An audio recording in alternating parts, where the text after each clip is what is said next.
فرماتے ہیں کہ ہم نے تمہیں امت معتدل بنایا، وسطا۔ ایک ترجمہ اس کا امام طبری نے کیا ہے، جو ہمارے تبلیغ والوں کے لیے بڑا، بلکہ پوری امت کے لیے، صرف تبلیغ والوں کے لیے کیوں، پوری امت کے لیے وہ ایک پیغام ہے کہ انہوں نے ایک ترجمہ یہ کیا ہے کہ ہم نے تمہیں امت واسطہ بنایا۔ دو چیزوں کو ملانے کے لیے درمیان میں جو چیز ہوتی ہے اس کو واسطہ کہتے ہیں۔ یہ مائک میرے اور آپ کے درمیان جو بھی آگے سن رہے ہیں واسطہ ہے، یہ دو چیزوں کو ملا رہا ہے، مجھے اور آپ کو ملا رہا ہے آواز کو بلند کر کے۔ تو امام طبری نے اس کا ترجمہ، ایک ترجمہ یہ کیا ہے، یہ بھی کیا ہے امت معتدل بنایا۔ یہ تو تمام مفسرین نے اس کا یہ ترجمہ۔ امام طبری نے ایک ترجمہ یہ کیا کہ ہم نے تمہیں امت واسطہ بنایا ہے۔ جیسے پہلے انبیاء آتے تھے اور وہ واسطہ ہوتے تھے اللہ اور بندوں کے درمیان، کہ لوگ اللہ کو نہیں جانتے تو ایک نبی آتا ہے، رسول آتا ہے، وہ لوگوں کو اللہ کا تعارف کرواتا ہے اور اللہ سے ان کو ملا دیتا ہے، اللہ کے سامنے انہیں جھکا دیتا ہے اور انہیں صراط مستقیم پہ کھڑا کر دیتا ہے۔ اب ہمارے نبی پاک صلی اللہ علیہ وسلم کے بعد کوئی نبی نہیں آئے گا، تو لہٰذا اے امت محمد اب تم واسطہ ہو۔ ہمارے ذمہ ہے، جو تبلیغ والے کر رہے ہیں، ہمارے ذمہ ہے کہ ہم اب اللہ کے پیغام کو لوگوں تک پہنچائیں اور ہم واسطہ بنیں بندوں اور بندوں کے رب کے درمیان۔ یہ بہت خوبصورت ترجمہ ہے۔ جتنی تفسیریں میں نے دیکھی اس میں مجھے سوائے طبری کے اور کہیں نہیں ملا، اور آپ کے شاید علم میں ہوگا کہ طبری پہلی تفسیر ہے جو امت میں لکھی گئی، ابن جریر طبری رحمۃ اللہ علیہ۔ تو اللہ تعالیٰ نے ہمیں امت واسطہ بنایا ہے، کوئی تبلیغ میں نہیں جا رہا یا جا رہا ہے، امت ہے تو ہم امت واسطہ ہیں۔ نماز سب پہ فرض ہے، بہت تھوڑے سے لوگ پڑھتے ہیں، تو جو نہیں پڑھتے ان کی معافی تو کوئی نہیں۔ زکوٰۃ بہت تھوڑے لوگ دیتے ہیں، جو نہیں دیتے ان کو معاف تو نہیں۔ تو ایسے ہی میرے عزیزو، اللہ کا پیغام پہنچانا، اللہ سے لوگوں کو ملانے کی کوشش کرنا، یہ ساری امت کے ذمہ ہے۔ بہت تھوڑے سے لوگ کر رہے ہیں، بے شمار امت ہے جو بھول چکی ہے اور بھولنا بھی بھول چکے ہیں۔ مدت ہوئی صیاد نے چھوڑا بھی تو کیا، تاب پرواز نہیں، راہ چمن یاد نہیں۔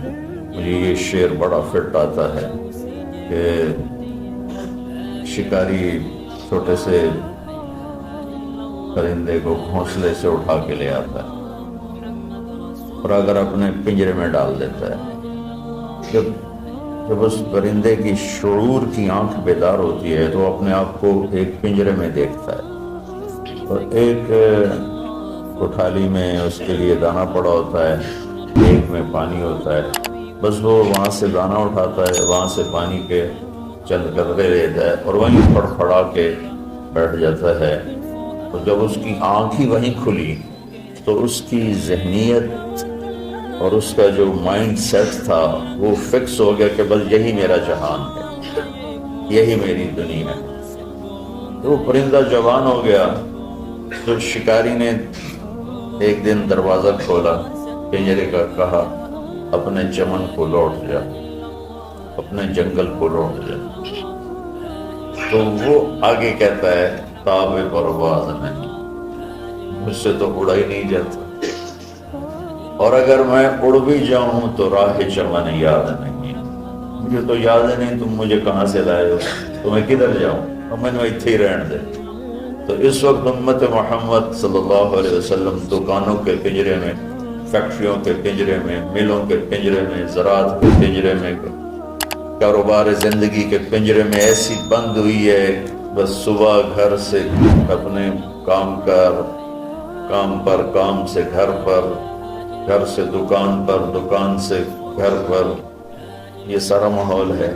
اب جب انہیں کہتے ہیں کہ بھائی تمہیں اپنے چمن کو لوٹو، تمہیں دنیا میں اللہ کا پیغام سنانا ہے، تو کہتے ہیں تاب پرواز نہیں، راہ چمن یاد نہیں۔ تو آج جو میں تھوڑی بات کرنا چاہتا ہوں وہ دوسرے معنی پر ہے۔ وَكَذَلِكَ جَعَلْنَاكُمْ أُمَّةً وَسَطًا، ہم نے تمہیں امت معتدل، درمیان والی امت بنائی۔ اچھا، یہ جو آیات کی نمبرنگ ہوئی ہے یہ بہت بعد میں ہوئی ہے۔ اللہ کے نبی کے دور میں یہ آیات کو نمبر نہیں لگے ہوئے تھے، اور اس طرح ایک ایک آیت الگ نہیں کی گئی تھی۔ بعد کے علماء نے اپنی محنت کوشش سے یہ آیات کا عدد تعداد مقرر کی۔ سورہ بقرہ کی 286 آیات ہیں۔ امتاً وسطا، درمیان والی امت۔ جب علماء سورہ بقرہ کی آیات بنا رہے تھے تو ان کے سامنے تو پیچھے سے چلے آ رہے ہیں، امتاً وسطا ان کے سامنے تو اس وقت آیا جب وہ یہاں پہنچے تو یہ بڑی حیرت اور قدرت خداوندی کی یہ ایک تصویر ہے کہ وَكَذَلِكَ جَعَلْنَاكُمْ أُمَّةً وَسَطًا، آیت نمبر 146 ہے، اور 146 وسط 286 ہے۔ 146 جمع 146 کتنے ہو گئے؟ مولیانو حساب تھوڑا ہی عمدہ ہے۔ ہاں کتنے ہو گئے؟ 200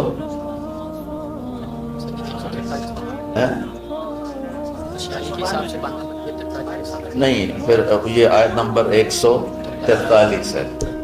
میرا ذہن ہی سویا ہوا ہے، میں کیا آگے۔ یہ آیت نمبر 143 ہے، 146 نہیں 143 ہے۔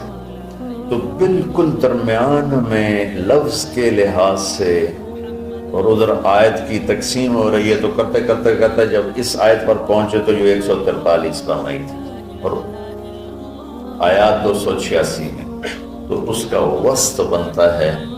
اور امتاً وسطا، درمیان والی امت کے پیچھے مفہوم کیا ہے؟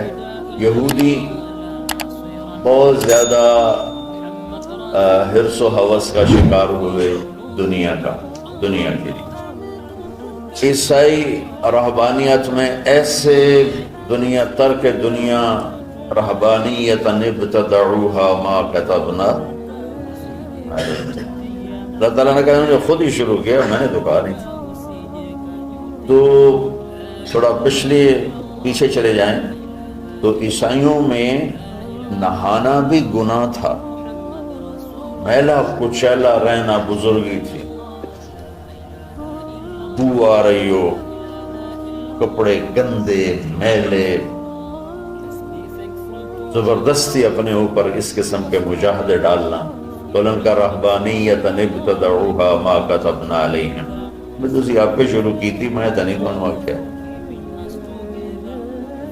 جب اسپین پہ قبضہ ہوا عیسائیوں کا، تو سب سے پہلے جو انہوں نے کام کیا، سارے ملک میں جتنے تھے حمام، غسل خانے، وہ سارے گرا دیے۔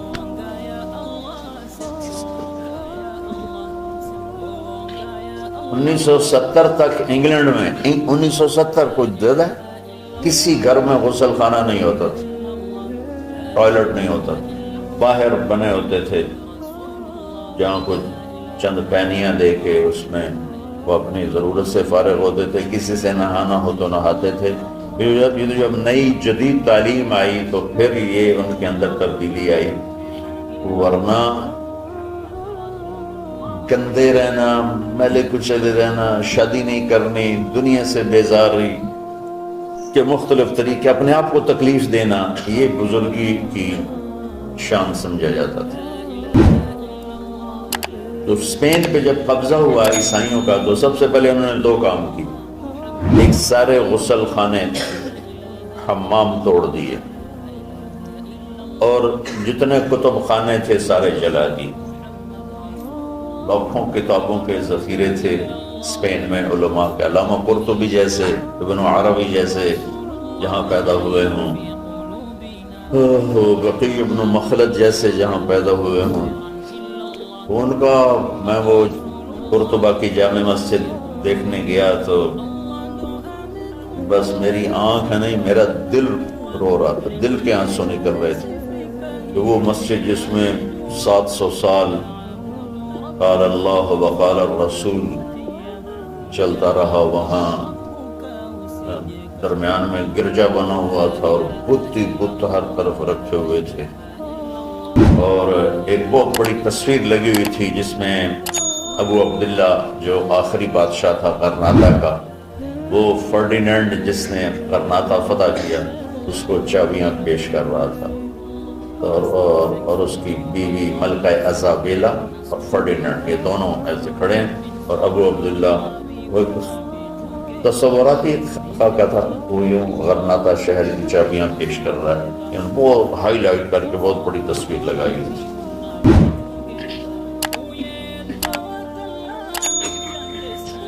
تو ایک دنیا کی ہوس میں بہت آگے چلے گئے، ایک دنیا بیزاری میں بہت آگے چلے گئے، تو اللہ نے دونوں کو ایسے رد کر کے فرمایا ہوا کہ ذَلِكَ جَعَلْنَاكُمْ أُمَّةً وَسَطًا، ہم نے تمہیں معتدل امت بنایا ہے. نہ تو دنیا میں ایسے لگو کہ دین برباد ہو جائے، نہ دین میں ایسے لگو کہ دنیا معطل ہو جائے.